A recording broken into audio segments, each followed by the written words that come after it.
Hi friends, Hariom homeopathic में आपका स्वागत है। मैं हूं डॉक्टर प्रकाश दर्जी।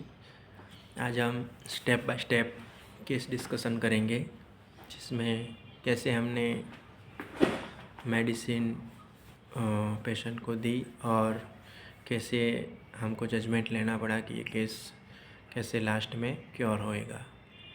तो ये पाइल्स का केस था दोस्तों। उनके 2-3 पेशेंट आए हुए थे मेरे पास, तो वो भी मेरे पास आए पेशेंट की एज 60 के आसपास थी। Piles with itching with burning और कॉन्स्टिपेशन हिस्ट्री। स्टार्टिंग बेस पे मैं जब होम्योपैथिक में न्यू प्रैक्टिस कर रहा था, तो मुझे इतना ज़्यादा जजमेंट और कॉन्फिडेंस लेने में बहुत दिक्कत आती थी। हिस्ट्री निकालने के बाद मुझे 2-3 मेडिसिन पे डिपेंड रहना पड़ता था।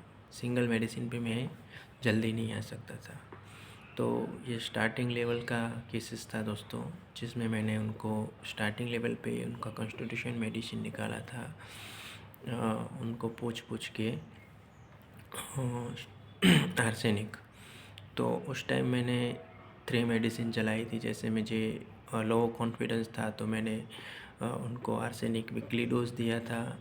सेकंड उनको एस्क्यूलस बीडी डोज, और पेन वो सब ज़्यादा था तो मैंने रटानिया भी क्यूआईडी डोज दिया था या टीडीएस डोज। वो पेशेंट मेरे पास 2-3 मंथ तक चालू रहा। पाइल्स में उनको मेडिसिन के बाद अच्छा होने लगा, पर स्टिल उनको पाइल्स में थोड़ा खुजान और जलन और कॉन्स्टिपेशन रहता था।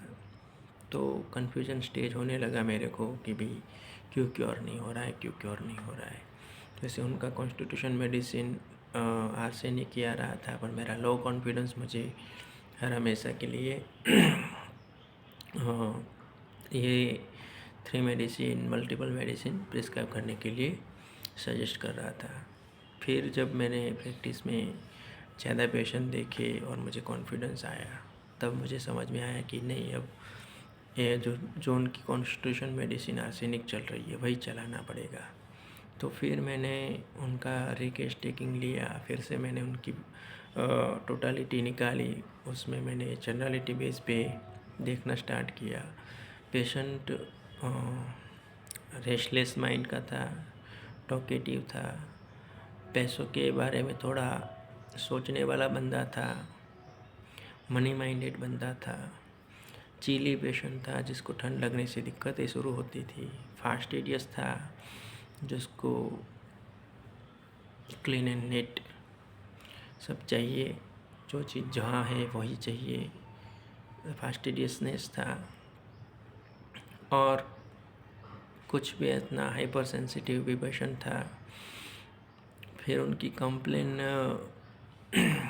कोई पुरानी कंप्लेन नहीं थी, तो मुझे उनकी साइड एफिनिटी समझ नहीं आई। रेस्टलेस माइंड, चिली और समथिंग सावर डिज़ायर कि थोड़ा खट्टा करने का उनका जी ज़्यादा करता था। फिर स्लिप पोजीशन उनकी लेफ़्ट साइड मिली, तो ये सब पे आर्सेनिक कॉन्स्टिट्यूशन मेडिसिन मिलती है। और थर्स्टी पेशेंट मिला, तो ये सब पे आर्सेनिक मिलती है। तो इस बेच पे फिर से मैंने लोअर पोटेंसी 30 में आर्सेनिक ओडी डोज करके 1 महीना तक चलाया, और पेशेंट को उसके बाद पूरी तरह से रिकवरी हो गई। तो ये स्टेप बाय स्टेप हम होम्योपैथिक कैसे सीखते हैं, ये केस हमने डिस्कस किया।